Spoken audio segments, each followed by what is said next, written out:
Before we dive into business, can you tell us a little bit about yourself? All right, so obviously I'm Amy Radin, and I'm really happy to be here. And I guess we'll start with how I landed here. So I spent a lot of time in the corporate world in different marketing and digital and innovation roles, and I sort of got to the point where I just couldn't do it anymore. Two of our kids graduated from college, so I didn't have that kind of burden on my back anymore. And so I left and I started to do a bunch of different things. And one of the things I did was get involved with an early stage venture fund, Alpine Meridian, who some of you might know. And I met Bill Benedict, who's one of the investors in Pebble Post. And he started to hear about my background. I spent really the first 14 years of my career at American Express pushing direct mail out the door. I still remember I had a boss who had a cartoon in her office that said, "Only junk people call it junk mail." And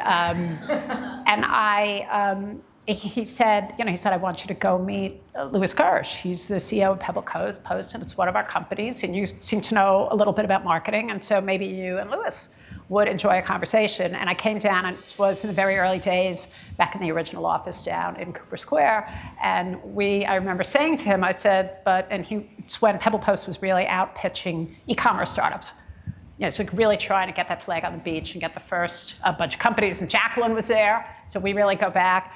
And Louis was explaining the business to me, and I was just so amazed and happy that somebody still was taking direct mail seriously, because I built a whole career around direct mail for a long time. And I said, "But Louis, when you go and talk to all these millennials at these startups and you tell them about direct mail, what do they say?" And he said to me, "Well, they've never heard of it, so they think it's really innovative." That's a very Louis response. And it was very Louis, but I was like, oh my God, I really want to work with these people. So I've been an advisor. I was one of the early advisors to Pebble Post, and I've done a whole bunch of other things over the last few years. But one of the things I did was write my book. And the book came from a friend of mine, a guy who I met networking in 2010, who's a writer. He's now actually the speechwriter for Ginny Rometto, the CEO of IBM, so he has a crazy job. He said to me, "Amy, you should write a book." And I kind of put that bee in my bonnet. It planted a bee. I'm one of 5 kids, and I'm very, very tenacious and, never take no for an answer. Not as much as Jacqueline, but it's hard for me to take no. And so when I left my corporate job, I didn't really know what to do with myself. I had been in that structure for a very, very, very long time. And so it was very hard for me. And I thought, maybe I'll write a book. And long story short, through a long process and getting people to really help me, it took about 18 months from start to finish, part-time. When I finally got moving, I wrote the book. And my original idea was, it's going to be my great catharsis. I'm going to write everything that I always believed, where I turned out to be right, but people wouldn't listen to me. Mm-hmm. And then I said, well, that will end up being kind of cynical, and I don't really just want to talk about myself. And it's very lonely to write. I don't know if anybody here has ever written any long-form content, but it's really hard to sit and write all the time. And so I said, well, I'll interview people. And that's a good way to network. And so once I had my structure, I started to tap into my network. And I guess I have a good network. As I said to someone in another startup a few weeks ago, well, I'm old and I haven't irritated people. So I know lots of people. And I started calling people in my network and getting people involved in the book. And so it turned into sort of a qualitative subject matter expert research project, all on the issue of, how do these people who I call change makers, how do they actually move ideas from the back of a napkin to real execution? And innovation, I really struggled with having the word innovation even in my title, because if you ask 10 people, what's innovation about, you'll get like 15 answers, and most of them are wrong. So it's really not about technology. Technology is an enabler. But to me, it's really about, how do you get insights into unsolved problems that people have, and then how do you solve those problems in ways that are feasible, right? And get those solutions into people's hands. So to me, that's innovation. And there's not a lot written about actually getting innovation done. So because I'm not a consultant and I'm not an academic, and I actually had to do a real job, or I had to produce results in order to get paid, I thought, well, this could be pretty interesting. And so that's what I did. And so my book launched a few weeks ago, and Louis was so nice that he actually wrote an endorsement for my book. So thank you so much. He puts me up on social media. He actually bought a box of books. He's doing this fireside chat. Artie has been fabulous. I love Jacqueline. And so that's kind of my story. And so I'm sort of having a career rebirth and really just want to build awareness of what I'm doing and see where it takes me. So for those of you who don't know, Amy's worked at a few companies that you might have heard of, like Citi, E-Trade, American Express, AXA. And my father's drugstore, Harold's Pharmacy. That's where I started. Speaking of that, you've built a big career out of those big companies. Can you tell us a little bit about the roles themselves and what was your favorite role that you had? My favorite role was really leading. I went to Citi in 2000, and I ended up leading the digital transformation of the credit card business. And it was a great role because kind of nobody really knew what they were doing. There was no baseline at that point about digital. It was at the point where people had sort of realized there was commercial potential. A lot of these big companies were way behind, and they're kind of like, well, we got to do something. And I think one of my smarter career insights was that my background in direct mail, which is really all about using technology and structured data to get insight into people's needs so that you can deliver targeted offers and communications. I was like, well, wow, that'd be really helpful online. It's like direct mail on steroids. And so I sort of took that insight and talked my way into this job. And it was really fun because it was very open. And I had a fantastic CEO. I was a great sponsor. We were making our bottom line, that was $5 billion. So there were a lot of resources, about $1 billion marketing budget. As I've reminded people here, there's a lot of marketing money there. And so it was a lot of fun for someone like me who likes to be creative and experiment. So that was a great job. And I had a great team. So a lot of us here hound CMOs every day. Yes. And we try to get their attention. Can you tell us a little bit more of what their day-to-day is like and things that perhaps folks here should consider when trying to reach CMOs or get their attention? The CMO job is so misunderstood by most executive teams, but CMOs are under so much pressure. So you're expected to be sort of this hero magician who's going to drive leads and deliver to the bottom line and help transform the company and motivate employees and build the brand. But you have to show a return on every dollar of marketing spend, and oftentimes things are not really measurable, and people get into these silly little conversations about, how much do we attribute to this or that. And so there's an immensely high... Never had any of those before. Oh my God, don't get me going on attribution modeling. I think there's like this whole industry that it's kind of like PowerPoint, one of these internal mechanisms that can bring businesses down. So there's immense expectation and a lot of headwinds for CMOs to deliver. And when you think about companies offering technology, I mean, my last job, I was a CMO at AXA. I probably got 100 emails a week from technology startups who were all convinced that they could solve my problem, right? They were all the answer to my prayers, and they all use the same buzzwords. So you could almost like change their names on their websites. They're interchangeable with each other. So, you'd end up kind of meeting with the ones who the CEOs was like a cousin of the CEOs. You had to meet with them, or a board member or someone you happen, some personal relationship. It's very, very hard to filter because there's so much noise and you're under so much pressure. So it's a very tough role. I mean, you just look at the statistics on CMO turnover and you can see the pressure that the CMO is under to perform. And so I think for companies like Pebble Post, and I actually gave a talk a couple of weeks ago to a team of financial services sales executives at Salesforce.com, and you would think wow, do they need help? They're really what do they need? And they were really happy to talk to me. And they said, well, what can we do? And I said, listen, you push products, you talk about how great you are. What a CMO is worried about also is the downside risk. If I'm working with you, there's opportunity cost. I could be doing something else. I can get fired if I don't produce results. So how do you help them reduce the risk, not just see the upside potential? And how do you present what you're doing in terms of real use cases that can solve their problem versus shouting about feature functionality?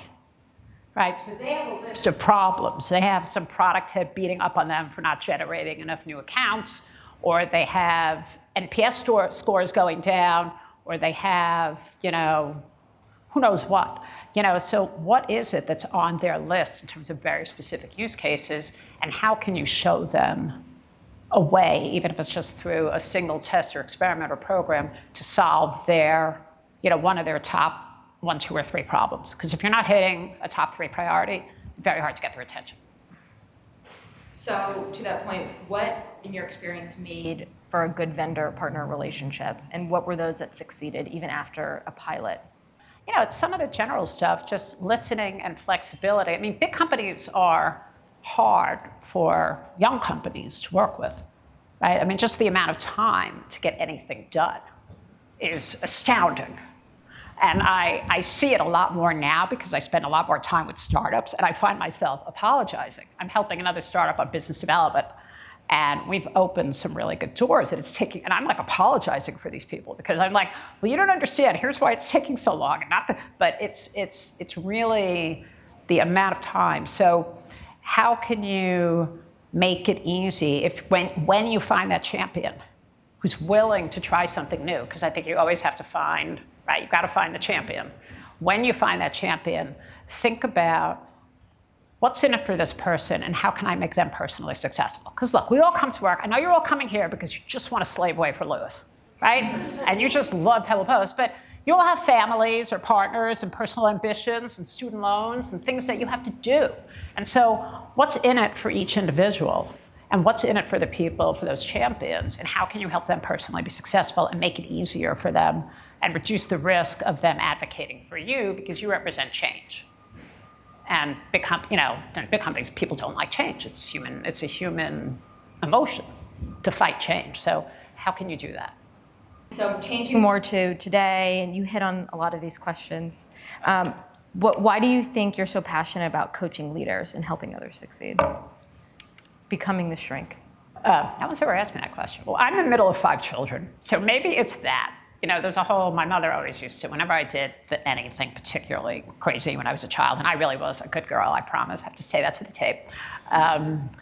My mother, but whenever I did anything kind of undesirable, she would say, well, that's because you're a middle child. And I think when you're a middle child, and I was the middle child of 5 children born from top to bottom in the space of 6 years. So it was kind of a crazy, we were a tight family in many more ways than one. Sounds like Claire. Are you also? 5 kids. Wow. That's why my children are 27, 25, and 12. It took me a long time to be willing to, so anyway, I'm not gonna go there. But maybe it's, I think we're all wired from our family situations on how we interact with people. And I think when you're in that kind of situation, there's a lot of, I think I'm more collaborative, try to be more conciliatory. But I think also I had great mentors when I was coming up in my career. I mean, I remember working for a guy at Amex, and when I got to that first job where I had no longer done all the stuff before, but I now had a team of 4 or 5 people under me, and I hadn't done their jobs. So I was really relying upon them. And, and that guy who I worked for, his name was Brian, he coached me a lot on being able to ask questions and the fact that you can't do the job anymore. Your success is really about succeeding through others. And I guess I really bought that. I guess the other thing was because I could never stand being a bureaucrat. I never wanted to be that person who just passed tasks down the assembly line. I'm much more of a player coach. I get involved in actually getting stuff done, not just kind of barking orders at people. So moving on to change makers. Yes. Who is your favorite person to interview online? Oh, I can't pick favorites. I love all my change makers. What was the most interesting thing you learned? Well, one of the people who made a big impression on me was a founder, a guy named Drew Lakatos, he's working on this medical device startup called Active Protective. And when you work in the kinds of companies where I spent most of my career, everybody's always bitching and moaning about we don't have enough money, we don't have budget, we need more headcount, blah, blah, blah. There's always an excuse. Blame compliance, there's any reason why you can't get stuff done. So I met this guy, Drew, and I met him through my angel network, and his story was just amazing.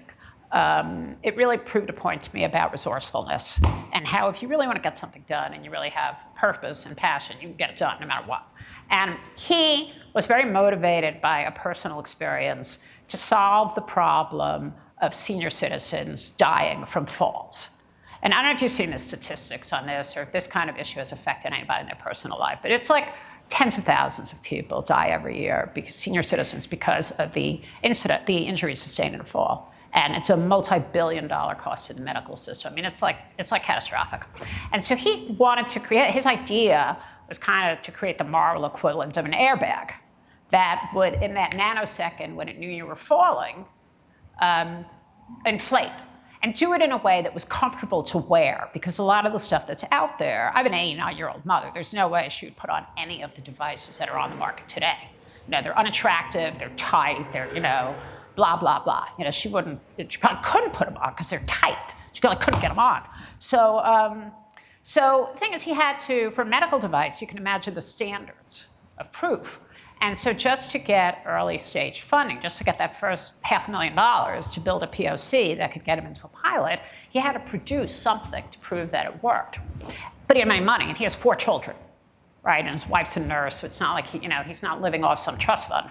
And so he went to an auto parts junkyard on a Saturday and cut out the airbags from cars that were still usable, took them to his tailor, and between these airbags and like bicycle inner tubes and I don't know what else he sort of, put together, he was able to sufficiently demonstrate the viability of his concept to get that first round of angel funding. And so I always think about Drew when people complained about, oh, we don't have the budget. I'm like, no.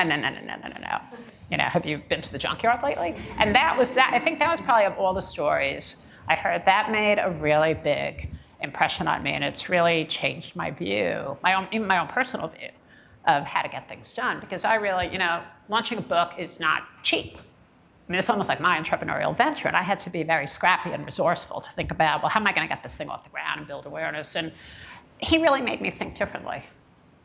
That's great. That might be a good story to tell to Lewis, because next time you come hitting him up for money, don't take me literally. We went through junk mail, just waited until somebody actually searched for something, and then we put it in their mailbox just to see what would happen. Yeah, I mean, that's a good, why not? So I think that was a very important story. Was there a common theme to everyone you interviewed? Yeah, a lot of common things. I mean, when you all read the book, or We've ebook. got a lot of them sitting around, as you'll see in the office. Right. The thing that really surprised me, one of the things that I always hear, and I'm sure maybe you hear this too if you're out and about talking to different clients, is everybody always loves to say, like, well, we're different. Our sector is different. We're not like other people. We're regulated. Or big companies say, oh, those startups, they get away with murder. Or startups say, oh, those guys are dinosaurs.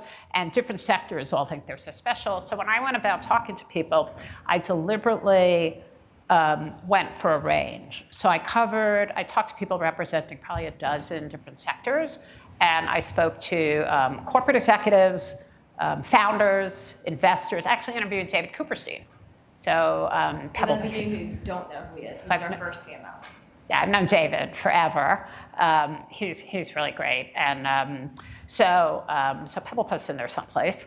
In addition to Lewis, being on the cover, on the back cover. But what was really interesting was how common the themes are of the change makers. The challenges are very, very similar, and at least at a high level, sort of the bases you have to cover are no different no matter where you are. The way you execute and go about it, the tactics might be different, but the challenges are very similar. I think what it comes down to for individuals is finding the right culture. Right? Because you could understand intellectually what to do, you could have the skills and the leadership and the wiring and the mindset to master the challenges, but you've also got to be in the right culture. And I think that's what really separates, different companies, different environments. That's a great one. You touched on this a little bit earlier, given your heavy work in direct mail, and now we have programmatic direct mail. Yes. How significant is the value that we're offering to you? To me personally? Yeah, hopefully a lot, because I own stock. I'm rooting for you. I want to retire someday. What do you think about thinking of yourself as a CMO and evaluating Pebble Post? I mean, I remember I was working in retail banking in 1998. So it's when all this internet stuff was first coming on the scene. it's so obvious to me that people operate across any channel that's available to them. So even back then, I was working in an old bank that's not around anymore, the Dime Savings Bank, and we did a channel profitability analysis. And lo and behold, we found that people, any channel that you expose people to, they would probably try out at one point or another, but most people have preferred channels for different things. So, I pay all my bills online, but if I'm really, really mad, I go to the branch, right? And I dread calling. So also I tend to be like self-service unless something is bad and I'm angry. Right? And then I'm going right after you. And so, and I think most people have channel preferences, and that if you understand the behavioral dynamics that you're creating and the impact on your business model of offering different channels, it really pays to introduce more channels into the mix. I think what people have to do, and it was funny, when we started doing digital at Citi, I think a lot of the people who did direct mail, they weren't really loving my team because they all assumed that they would, they're going to lose their jobs, or we're going to take their budget. And actually what we found was that when you had the two together, kind of a rising tide lifts all ships, right? But the trick was to really understand, how do you invest your marketing dollars so that you're not wasting touches that either it costs money or irritate the customer, or both. But how many of us, I have on my desk now at home, a whole stack of postcards. And not because you told me to put them there, I don't know, because they're like a reminder, right? And so this whole, so I think the multiple channels are really effective. It's just the client has to understand, if I do this, then what behavior does the customer engage in, and how does that affect my revenues and expenses? And clients who don't have the analytic capacity to do those analyses get kind of stymied, because then they really don't know if they're overspending. Great. I think we're ready for rapid fire. What's the first thing that comes to mind when you hear the word programmatic? Of course. Data. I'm glad I know a lot of people who work in decision science. I'm not the data person. Sales. I need Jacqueline Goldberg. Hubble Post. My favorite investment. Direct mail. I'm so glad it's back in style. Change. I love it. Innovation. My middle name. CMO. I feel sorry for them. Amy. I don't like getting all the attention, but thank you for spending the time with me today. And me. That was the last one. Jacqueline, she's great. She always makes me laugh. Louis. The guy who made direct mail cool again. For those of you in San Francisco, he said Hey, I'm working with another founder, and I finally asked him the other day, what did you do before you started this company? And he said, I was in dental equipment sales. And I said, that sounds like a bad late night comedy joke. Do you actually tell people that? So you're doing okay.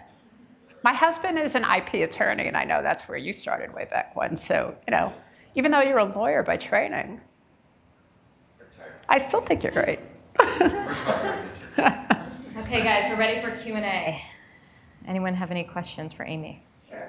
Would you write another book? Brittany asked, would you write another book? Oh my God. Well, people ask me that. Like, people ask me all the time, what's your next book? And I'm like, writing a book, it's kind of like opening a restaurant. It's one of those things people love to fantasize about, but it is really hard to do. So I'm not sure. But my current idea, if I ever were to write another book, is to write a book about customer complaints. Because I have this friend who's building a technology platform that has to do with this really interesting way of thinking about and acting upon customer complaints. And now I'm much more focused about people complaining. And you don't do any of that. You just said you run into the problem is, having grown up in a family business where we had to put the money, our ability to take care of customers really, really affected our lives. And I think also working for American Express, which at least back in the day was an unbelievably customer-focused company, I just have a very high standard. And I don't take shit. So, but that would be a top. But I don't know. I have to see what unfolds. But maybe. What's your plan now that your book's published? What are my plans? Non asked what her plan was now that her book is published. Well, I'm out doing stuff like this. I mean, I'm kind of at the top of the funnel. So I'm doing a lot of public speaking. I want to build awareness. By the way, I hope you will all like follow me and share on social media. And really, this is like totally grassroots. So I'm out doing a lot of speaking. I'm going out to San Francisco next week. I'm going to speak at this big blockchain event, and I was cleared by security to meet Bill Clinton. I'm so excited. So after today's hearings, like I really want to be in liberal territory. So I'm doing a lot of speaking. I'm doing some, advisory work with a few startups. And what I really want to do is say, right now I'm thinking about the book as, this is like, okay, this is a physical book, but it's really, is there somehow a content platform idea in here that would lead to some commercial opportunity? Because doing what I'm doing now is totally not scalable. And, money's not that great. So this is really an investment, and I'm going to try to find what's the content platform. Is there an idea in there? And so if any of you have ideas, send them my way. Yeah. Jeff? Yeah, I have a question. You talked about in your experience at Citi this notion of how digital and direct mail sort of came together. I'm curious in other places, we're seeing in many cases at the enterprise level, you're still very siloed. I know. And do you see them coming together in other places, or what advice would you have for us Yeah. who has to break down barriers in both places? I think the organizational structures, and this is one of the things I really don't miss about being in a big company, is so much of I guess I was good for my team in that I'm so relentless and I didn't let the organizational barriers get in the way, but organizational kind of silos really stop great ideas dead in their track. I mean, I fought for years a battle at Citi to have one point of entry on Citibank.com versus having Citicards.com be someplace else. And it's like so obvious that you want, from a consumer point of view, you want to present one brand. And that was a real problem because one team controlled Citibank.com and we controlled Citicards.com. And people just wouldn't work together. So I think from the outside, you have the opportunity to help bring, again, use cases. Are there ways that you can sponsor or advocate for even offline, very crude, alpha level experiments? And can you find the champions, right? So I think, it's can you find those people who have the spark and are willing to work, but can you arm them with evidence? And also, you have to watch for the timing. I mean, sometimes the timing is just not right. But I think it's those specific use cases that connect the dots and make it easy for that champion who you found to carry the torch, take away the friction from their life. It's easy to say, it's really hard to do. Yeah. In retrospect, I know why startups, when I was at Citi, people liked working with me because I was just so relentless and I would just keep running. But it's very exhausting. And you burn a lot of political capital. Yes, Louis. Uh-oh. So either from your career or from the stories in the book, what was the funniest screw up of a marketing campaign that you ever saw? Lois asked, what's the funniest screw up of a marketing campaign she ever saw, either in her experience or from interviewing people for the book? I have a very funny one. This goes way back to the very beginning of my career at American Express. And actually, I was working with Jeff Judge. Jeff and I had been friends I worked for him, and he kind of whipped me into shape. We've been friends for a very long time. And so Jeff and I worked, we were on a product development team, and we invented, with Chubb Insurance as our partner, insurance for delayed luggage. So that was at a point where there was this massive issue with baggage mishandling. Now you just pay to put your bag in the overhead. And it was causing a lot of issues with customers and with regulators. And we said, well, we want to provide our card members with the opportunity to pay $4.95 a trip, automatically and conveniently billed to your card, so we would capture the recurring revenue, to get insurance for your delayed bag. So if you arrived at your location and your checked bag was not delivered, for any reason, and you knew you were not going to get your bag for 6 hours, you could go out and spend $200 on any replacement articles you wanted, anything that you needed to not be inconvenienced on your trip. This was a very big hit. So we had to, it turned into a very, very big business for American Express. In fact, I think it's still there. Somebody told me at one point they're making $50 million a year on this business. I didn't negotiate a commission, unfortunately. But anyway, so we were doing our first direct marketing materials. It was all mail then. And we were working with Wonderman. So Mark was our creative supervisor, and Jeff was my boss, and we were putting on this direct mail piece. And somehow we ended up with this brochure, and I don't remember the headline, but it had a photograph of a hand on it that looked very much like this. And I don't remember the details, and I wish I had a copy. It was so funny. But I'm like this junior manager just trying to be successful. And Jeff was like a new director, which at Amex, like the inside office job, kind of a middle manager. And I was on vacation, and I get this phone call about, people like, I guess our senior vice president looked at the brochure, and this was like a no-go. And you should really ask Jeff who remembers the brochure with the middle finger. It never went to production, right? I don't remember. I don't remember what happened. And when you say what's the funniest story, that was a very funny story. That was a very, very funny story. So you have to really, I guess the lesson learned there is when you develop creative, you can really fall in love with your work and make sure you vet it with some other people who aren't as close to it, because everyone will always see things that you don't see. Same thing with product development. You can fall in love with your idea and you may be missing something. But yeah, we had this brochure that was like this. So. It was pretty funny. I was just wondering how long it took you to write the Changemakers playbook and how difficult it was to the whole publishing process. Mihail asked how long it took to write the book and how difficult the process was. When the time I actually got serious, to sort of the day I hit send to the publisher, it was about 18 months. But I'd say before that, so the idea was planted in my head like a long time ago. And then I had like false starts for about a year. I kept saying, well, I'm gonna write a book. And then a friend of mine said, well, you should blog and see if you like writing. And I guess I like writing, and I have no shortage of opinions. People who know me, get to see I have an opinion about a lot of things. But I started to realize like how hard writing is. If anyone's interested in improving their writing, there's a great book that sold like 2 million copies, so don't take my word for it, called On Writing Well, by a guy named Williamson. So it is so much fun to read, and not surprisingly, it is so well written. It's just great. It has a lot of examples of bad writing in it that make you laugh. But anyway, so what I ended up doing was, and this was all through recommendations, talking to other business book authors, I hired a professional writer to help me.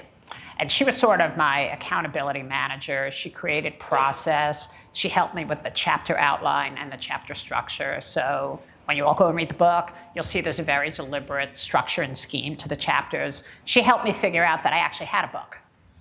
First question was like, well, let's make sure you have a book and not an article. And I retained her to help me through the process. And then everyone I know who'd ever published a business book said, do not go the traditional publishing route. You'll hate it. You won't have any control. And it'll be very demoralizing too.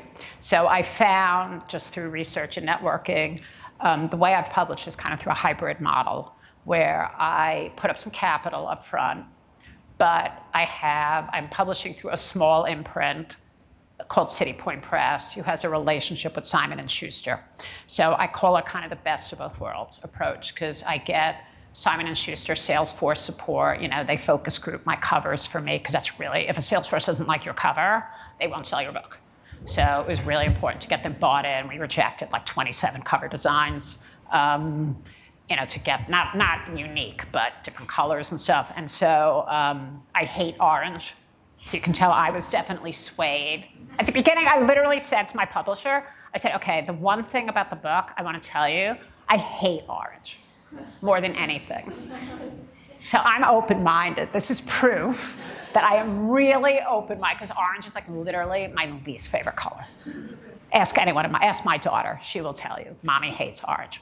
So I really came around. So I got that sort of best of both worlds. I had to put up some capital, but I get a much better economic split on the end. I have the right to sell books in bulk, so you got a discount because I control both pricing. I own all the rights.